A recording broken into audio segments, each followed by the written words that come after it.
안녕하세요. 서울에서 작은 꽃집 겸 카페를 운영하고 있는 30대 여성입니다. 처음부터 서울에서 나고 자란 건 아니고 대학을 진학하면서 서울에 올라왔어요. 그전에는 서울에서 4시간 거리에 있는 지방에서 살았고요.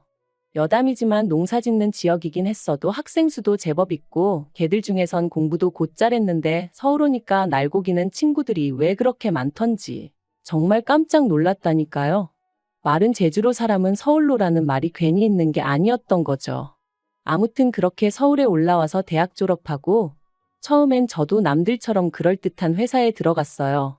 그런데 일에서 오는 스트레스보다 사람들하고 부딪히는 스트레스가 이만저만이 아니었습니다. 특히 남들 시선을 의식하며 먹고 입고 그러고 살아야 하는 게 참으로 버겁더라고요.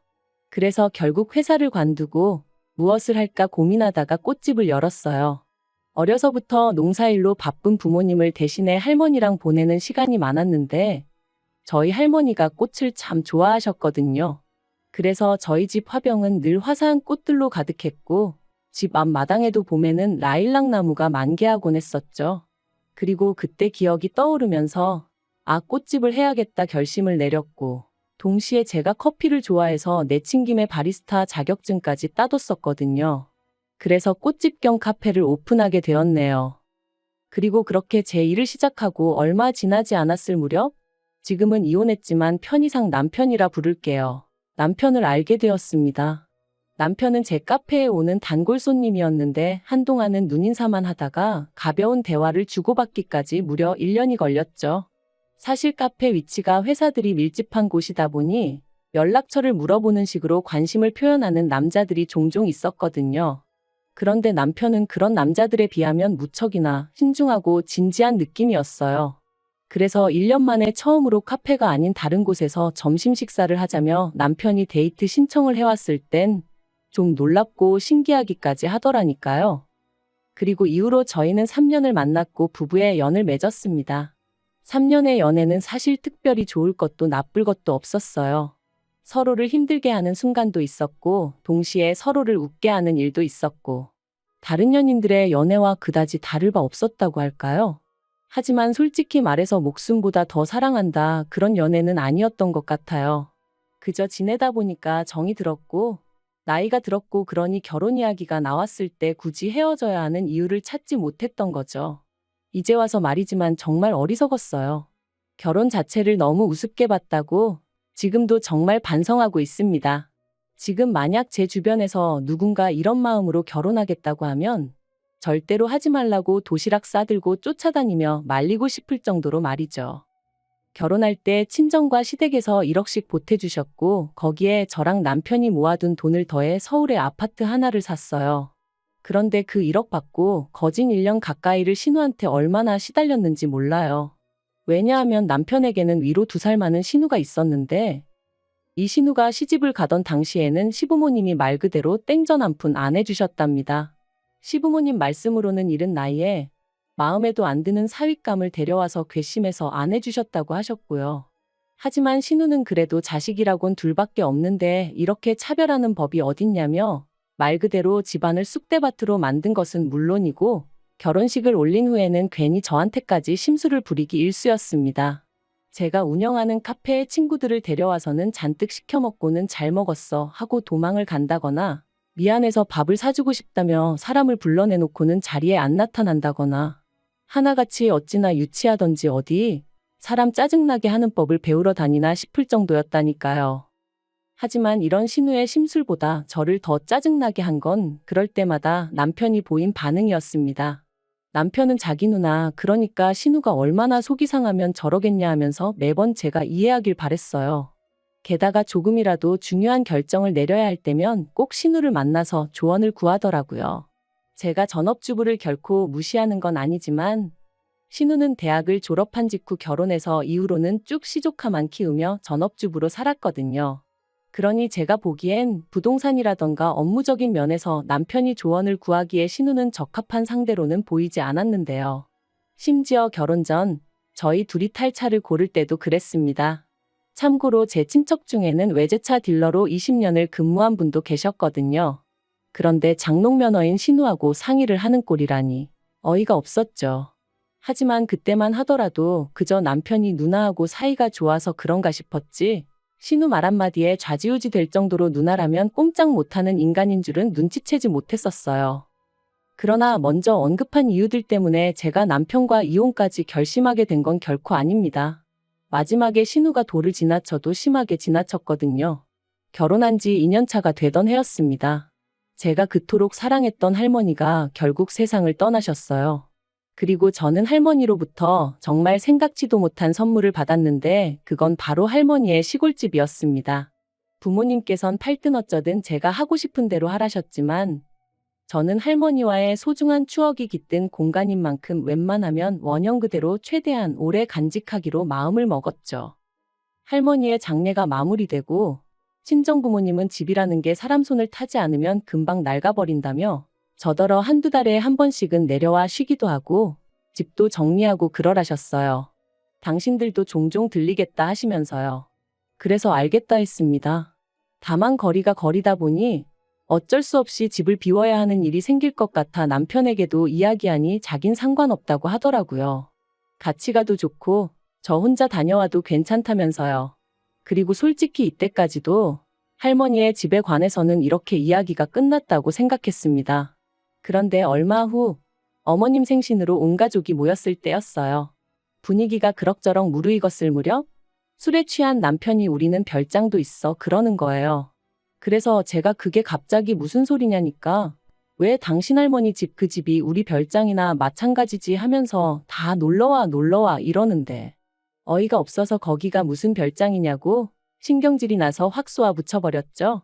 그러니까 시부모님도 얼른 그래 거기가 어떻게 별장이냐 하시며 남편더러 술 취했으면 쓸데없는 소리 말고 가서 잠이나 자라 하시더라고요. 그런데 신우는 저더러 좋겠다며 언제 한번 자기도 초대 좀 해달라고 그러는 거예요. 그리고 그 자리에는 시매부랑 시조카들도 있었거든요. 그러니 마음 같아선 생각 좀 하고 말하라고 한마디 쏘아붙이고 싶은 걸 그래도 신우체면 그까짓 게 뭐라고 그걸 지켜주겠답시고 제가 나중에 기회 되면요 하고 말았습니다. 그런데 제가 제 발등을 찍었던 거죠. 어머님 생신으로부터 한 달쯤 지났을 때였어요. 곧 날이 추워질 것 같았고 그러면 한 달에 한 번도 오기가 어려울 수도 있겠다 싶어서 남편더러 정리 좀 하러 할머니 댁에 가자 했습니다.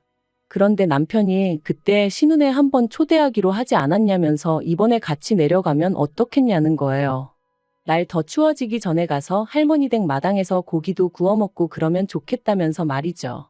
그리고는 남편이 덧붙이길 시조카들한테 거짓말하는 숙모가 되고 싶은 건 아니잖아 하는데 인사치레로 한 말이었지만 애들까지 기억을 하고 그런다 하니 어쩔 도리가 없더라고요. 그래서 울며 겨자 먹기로 같이 가게 되었어요. 그런데 그렇게 모이고 또 다시 얼마간의 시간이 지났을 때였어요. 카페에 손님도 없고 그래서 모처럼 커피 한 잔에 여유를 즐기고 있는데 할머니 댁 근처에 사는 이웃분에게 전화가 걸려왔습니다. 참고로 이웃분이 제 연락처를 가지고 계셨던 건 제가 혹시나 할머니 댁에 무슨 일이라도 생기면 저에게 연락을 달라고 먼저 부탁을 드렸기 때문이었지요. 그러니 그분한테 연락이 왔다는 건 무슨 일이 생겼다는 뜻이었고요. 그리고 아니나 다를까 그 이웃분께서 지금 할머니 집에 어떤 남자가 이삿짐을 옮긴다며 생뚱맞은 이야기를 하시는 거예요. 그래서 제가 그게 무슨 소리냐, 거기에 이사를 누가 오냐 되물었습니다.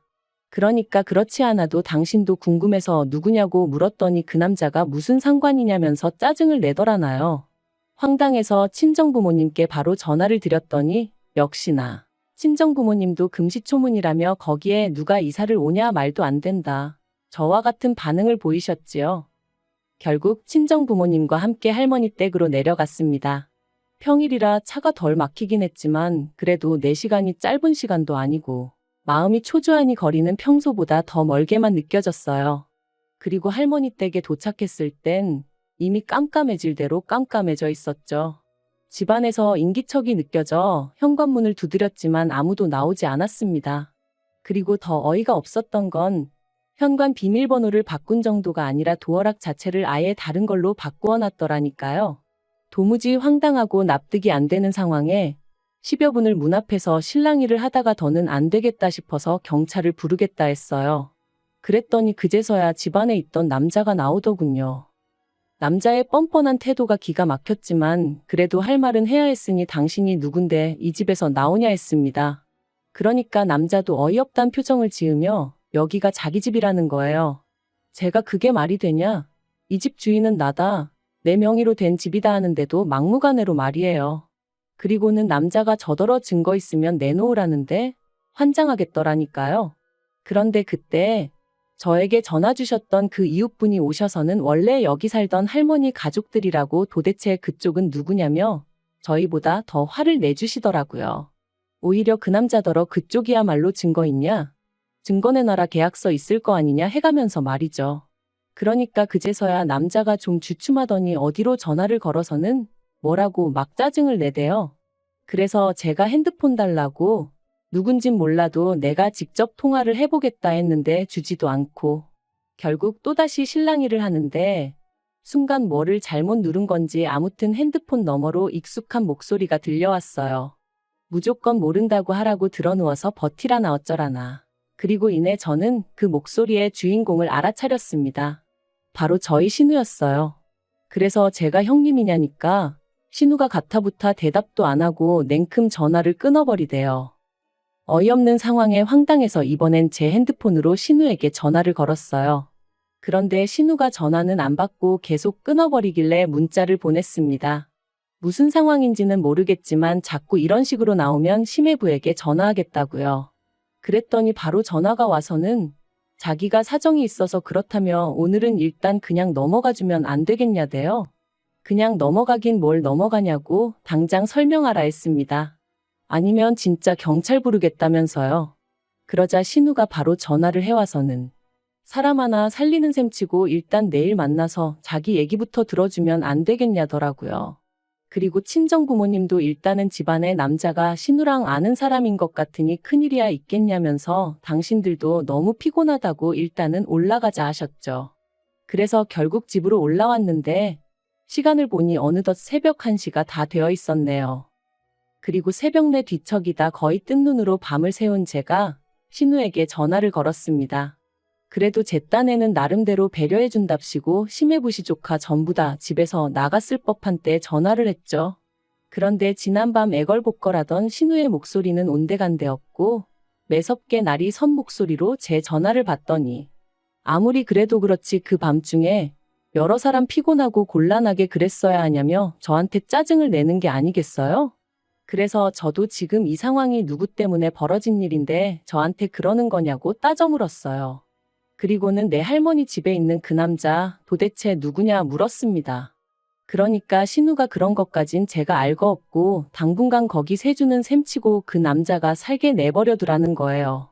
어이가 없어서 내가 언제 그 집 누구 세준다고 했냐? 싫다 했습니다. 막말로 한 달에 1,000만 원을 준다고 해도 필요 없다면서요. 그랬더니 신우가 사정이 있어서 그런 거 아니겠냐면서 가족끼리 그 정도 이해도 못 해주냐대요. 그래서 제가 그 남자를 내가 어디서 봤다고 가족 타령이냐 제정신이냐 했습니다. 그리고는 제 딴에는 신우 기분 나쁘라고 형님 애인이라도 되냐고 쏘아붙였죠. 그런데 신우 반응이 정말 말 그대로 화들짝 놀래서는 저더러 어떻게 알았냐는 거예요. 제가 신우더러 미쳤냐 제정신이냐 했어요. 그리고는 그럼 더더욱 말이 안 된다. 싫다 불쾌하다 당장 나오라고 하라고 소리를 질렀네요. 나한테는 소중한 추억의 장소인데 신우의 내연남이라니 너무 더럽다고. 나더러 심해부 얼굴을 어떻게 보라는 거냐고 말도 안 된다고요. 하지만 신우는 막무가내였습니다. 자기는 그 사람 없으면 죽는다면서요. 그래서 제가 왜 하필 내 할머니 댁이냐 그렇게 중요한 사람이면 가까운 데다 꼭꼭 숨겨놓을 것이지 왜 괜히 나까지 얽히게 만드냐고 화를 냈죠. 그런데 신우가 하는 말이 그건 그럴 만한 사정이 있어서 그렇다며. 아무튼 저더러 이해 좀 해달라는데 미치겠더라고요. 마음 같아선 확 심해부한테 이야기해버릴까 싶다가도 그럼 시조카들은 어떻게 되는 건가 싶고 그리고 그렇게 남편한테조차 말도 못하고 속만 끓이던 와중에 시댁이 완전히 뒤집어졌습니다. 심해부가 신우가 바람을 피고 있다는 사실을 알아챘거든요. 그리고 심해부가 눈치챈 이유도 어이가 없는 게 저희 할머니 집 근처에는 마트고 뭐고 없으니까 신우가 어지간히 뭘 사서 보냈던 모양이에요.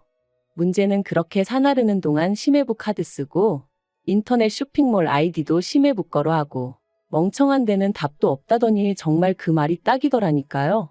그리고 심해부가 아무리 둔하다고 해도 카드값도 전에 없이 많이 나오는 와중에 심지어 물건 중 하나가 반송이 되면서 그 전화가 신우가 아닌 심해부한테 갔나 보더라고요.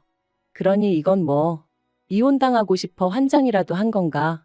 아주 그냥 심해부한테 제발 눈치 좀 채주세요 하고 빌었구나 싶더라니까요. 그래서 결국 심해부가 신우에게 이혼하자 했는데 어처구니 없게도 그 불똥이 저한테 튀었습니다. 신우가 말하길 이대로 이혼당하면 자기는 정말 오갈 데도 없어지기에 자기가 제 할머니 집에서 살아야겠다고 했거든요. 제가 미쳤냐 제정신이냐 화를 내니 오히려 적반하장도 유분수지 누가 거기서 평생 살겠다고 했냐고 자기랑 자기 내연남이랑 얼마라도 돈을 모아야 이사를 가든 어쩌든 할 거 아니냐면서 자기 상황 좀 이해해 달라나요. 그래서 결국 이미 신우 이야기로 온 집안이 뒤집어진 마당에 제가 못할 말이 뭐가 있겠나 싶어 남편에게 그간의 자초지종과 신우의 억지를 전부 다 털어놓았습니다. 그리고는 상황이 이렇게 된 만큼 당신이 누나한테 말 잘해서 그런 소리 좀 못하게 해달라 했죠. 그런데 남편이 보인 반응은 더 가관이었습니다. 신우가 그렇게까지 부탁을 하는데 그걸 이해 못 해주냐면서 어차피 세를 주는 집도 아닌데 너무 인색하게 굴지 말라고 했거든요. 그리고는 사람이 마음을 곱게 쓰라는데 100번 양보해서 신우가 심해부랑 살 곳이 없다 하면 모를까? 제가 신우랑 신우네 연남은 정상적인 관계도 아닌데 그 두 사람 사이를 왜 이해해야 하냔 말이죠. 그래서 됐다고 둘이서 안 나가면 법대로 하겠다 했습니다. 그랬더니 남편인 저더러 그랬다간 자기도 가만히 안 있을 거라면서 자기 누나를 욕보이는 여자하고는 못 산다나요? 그리고 이 말 한마디가 저에게는 어떻게 보면 시발점이 되었던 것 같아요. 그간 신우 때문에 마음 상했던 일들이 주마등처럼 스치면서 동시에 그럴 때마다 아무 역할도 못 해주던 쓸모없는 남편의 모습까지 겹쳐 떠올랐고 내가 이렇게 못 믿어온 남자랑 무슨 부귀영화를 누리겠다고 계속 살아야 하나 하는 회의감이 들었으니까요. 그리고 결국 남편더러 그렇게 네 누나만 소중하면 네 누나하고 살라고 소리를 질렀습니다. 나는 너한테 그런 소리까지 들어가면서 부부랍시고 한 이불 덮고 살 생각은 죽어도 없다면서 말이죠. 더 어이가 없었던 건 남편이 그렇게 나오자 신우는 더 기고만장해서 제 집에서 살겠다며 버텼다는 거예요. 신우는 제가 말만 그렇게 하고 남편과는 이혼하지 못할 거라 생각한 건지 저더러 그러니까 자기한테 협조를 해달라며 그러면 자기가 자기 동생인 제 남편에게 말 잘해주겠다 뭐 그런 헛소리를 해댔습니다. 하지만 결론부터 말하자면 저는 할머니 댁에서 신우의 내연남을 내쫓았고 그 과정에서 그 내연남이 사기로 수백 가지 내려져 있던 인물이란 걸 알게 되었어요. 그리고 그제서야 왜 그렇게 깡촌시골이나 마찬가지인 저희 할머니 집에 있으려고 버텼는지 이해가 가더라고요. 참고로 신우는 몰랐다고 자기는 정말 하나도 몰랐다는데 누가 그 속을 어떻게 알겠어요? 아무튼 그래서 신우도 경찰 조사받고 지금도 진행 중이라고 건너 전해 들었네요. 그리고 이런 와중에 남편은 뭐 정신이라도 차렸는지 저에게 미안하다며 사과를 해왔습니다만 제 마음은 이미 떠난 지 오래였기에 그렇게 결국 남편과도 이혼했습니다. 얼마 되도 않는 재산 정리하는 게 아주 성가시긴 했지만 그래도 제가 크게 손해본 것 없이 정리되었으니 그것만으로도 다행이다 싶어요. 완전히 남남이 되고 난 이후 남편은 지인들에게 제가 자기 인생 신우 인생을 조졌다는 말도 안 되는 소리를 해대고 다니는 눈치지만 저를 아는 사람들은 제가 어떤 사람인지 알 테니 그런 말 믿지 않을 거라 생각해요. 믿는다고 해도 뭐 제가 하나하나 해명하고 다닐 수도 없는 노릇이니 어쩔 수 없지만요. 솔직히 제가 보기엔 남편과 신우, 남매가 서로의 인생을 조졌다 싶습니다. 특히 남편에게는 이 누나는 너한테 코딱지만큼도 도움이 되는 인간이 아니라는 걸 꼭 알려주고 싶었는데 끝까지 알아채질 못한 듯하니 어쩔 수 없죠 뭐. 피는 물보다 진하다는데 제가 뭘 어쩌겠어요? 아무튼 남매간 우애는 기가 막히니 죽을 때까지 외롭지는 않겠네요. 하여간 이혼이 쉬운 선택은 아니었지만 그래도 용기 내길 100번 잘했다는 마음뿐입니다. 앞으론 흘러가는 대로 살지 않고 매번 신중하고 가장 저를 위하는 길이 뭔지 생각하면서 결정을 내리고 그렇게 제 인생을 만들어 볼게요.